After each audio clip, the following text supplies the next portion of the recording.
सकता हूँ। तो कई बार लोग मन फिराने वाला पापी ऐसा जब सुनते हैं तो उन लोगों को लगता है कि हाँ, मैंने पापों की क्षमा की प्रार्थना करनी चाहिए कि हे परमेश्वर, मैंने पाप किया, ये पाप को मुझे क्षमा कर दो। ये बोलना मन फिराने की प्रार्थना है, लोग ऐसे सोचते हैं। इसके लिए लोग जब शुरू से ही चर्च जाना शुरू करते हैं तो जिंदगी में पहली बार वो लोग जो शुरू की प्रार्थना करते हैं, वो प्रार्थना कैसी होती है? ज्यादातर, मैं ये नहीं बोल रहा हूँ कि सभी जगह पे, लेकिन ज्यादातर लोग कैसी प्रार्थना करवाते हैं, वो प्रार्थना वो ऐसे कराते हैं: हे परमेश्वर, मैं पापी हूँ, मैं पाप में जन्मा, मैंने पाप किया, मेरे पाप आप क्षमा कर दो, और आप मेरे हृदय में आ जाओ, मेरे प्रभु और मेरे परमेश्वर बन जाओ।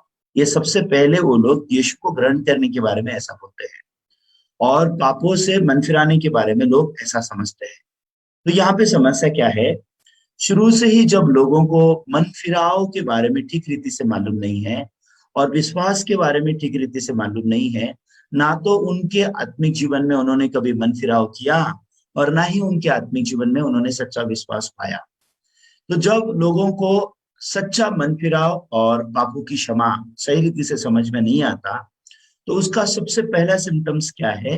वो जीवन भर पापी के पापी ही रह जाते हैं। वो यीशु पे विश्वास करने से पहले भी पापी, यीशु पर विश्वास करने के बाद भी पापी, पापों की क्षमा मांगने से पहले भी पापी, पापों की क्षमा मांगने के बाद भी पापी। वो पापी के पापी रह जाते हैं, और वो फिर एल्डर पापी बन जाते हैं, फिर डिक्कन पापी बन जाते हैं, फिर पास्टर पापी बन जाते हैं, फिर मिशनरी पापी बन जाते हैं, और जितनों को सिखाएंगे सबको भी पापी ही बना के रखेंगे। इस प्रकार से वो लोग पापियों का एक जमाव बना लेते हैं, जिसको वो चर्च का नाम देते हैं। असलियत में एक पापी लोग जहां इकट्ठे होते हैं मसीह यीशु के नाम से, वो पापियों का एकीकरण है, उसको हम चर्च नहीं कह सकते हैं। चर्च मसीह की देह है, और मसीह की देह पाप की देह नहीं है। तो चर्च मसीह की देह है और उसकी देह पवित्र है। तो उद्धार पाए हुए लोग जो यीशु के लहू से धुलाए गए हैं, धर्मी और पवित्र ठहराए गए हैं, उन लोगों का इकट्ठा होना, उद्धार पाए हुए लोगों का इकट्ठा होना, मतलब जो पापी से धर्मी बने हैं, जो पापी से नए सिरे से जन्म पाके वो परमेश्वर की संतान होने का अधिकार पाए हैं, जो लोग पवित्र बने हुए हैं, उनका एकीकरण को मसीह का देह कहा गया है। मतलब पवित्र लोगों का समाज बोला गया है उसको।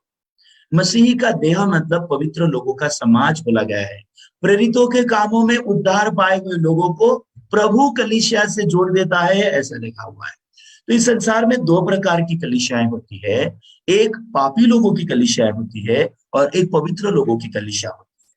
तो पापी लोगों की कलीसिया में सबके सब पापी पाए जाते हैं, लेकिन पवित्र लोगों की कलीसिया में प्रभु जिनको अपने लहू से पवित्र होने का विश्वास देता है, जो लोग धर्मी और पवित्र ठहराए गए, वो लोग इकट्ठे होते हैं, और इनका एक आत्मिक जीवन होता है। और ये आत्मिक जीवन जब वो लोग जी रहे होते हैं, जैसे जैसे लोग उद्धार पाते हैं, उद्धार पाए हुए लोगों को प्रभु ऐसी कलीसिया से जोड़ता है।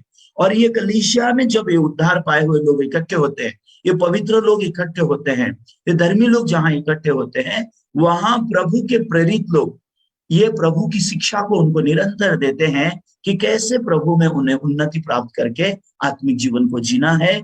इस बात की शिक्षा उस कलीसिया में दी जाती है।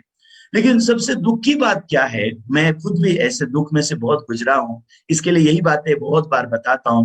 तो कुछ लोग ऐसा बोलते हैं, पास्टर क्यों आप पास्टर लोगों की बुराई करते हो, या फिर किसी चर्च के विरोध में क्यों बोलते हो? असलियत में मैं क्यों किसी पास्टर के विरोध में बोलूं, क्यों किसी चर्च के विरोध में बोलूं? लेकिन उस पास्टर पर तो हाय जो खुद रास्ता नहीं जानता और दूसरों को चलाना चाहता है। ऐसे तो नहीं होना चाहिए। तो मेरे जीवन में मैंने ऐसे बहुत दर्द और पीड़ा को सहा। किसके कारण? क्योंकि मुझे एक सही अगुवा नहीं मिला। तो बाइबल में ऐसे लिखा है कि एक अंधा आदमी दूसरे के अंधे को जब लेके चलता है, तो वो अंधा दूसरे अंधे को कहाँ डाल देगा? लिखा है दोनों भी खड्डे में गिरेंगे। तो एक पापी आदमी दूसरे पापी आदमी को जब चलाएगा तो कहाँ लेके जाएगा? दोनों मिलकर नरक में जाएंगे ना।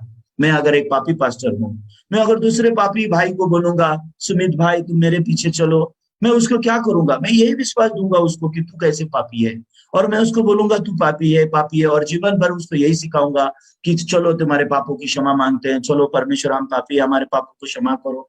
और ऐसे पापी पापी पापी करके मैं अंत में कहाँ लेके जा रहा हूँ उस भाई को? मैं अनंत काल के खड्डे में लेके जा रहा हूँ ना, जो नरक का खड्डा है वहां लेके जाऊंगा। उससे मुझे क्या लाभ होगा, और जो भाई मेरे साथ चलेगा और जो खुद खड्डे में गिरेगा, इससे क्या लाभ होगा? ये कौन सा जिंदगी है जो एक अंधा दूसरे अंधे को कहाँ लेके जा रहा है? खड्डे में लेके जा रहा है। अभी समस्या क्या है? एक अंधा जो दूसरे अंधे का हाथ पकड़ रहा है, मैंने उसके मन के बारे में सोचा। अभी सोचो, मैं अंधा हूं और आप भी अंधे हो, ठीक है, मैं भी अंधा हूं और आप भी अंधे हो, और आप मेरा हाथ पकड़े हो। क्या आप समझ सकोगे कि आप किसी अंधे का हाथ पकड़े हो बोल के? नहीं समझ में आता ना।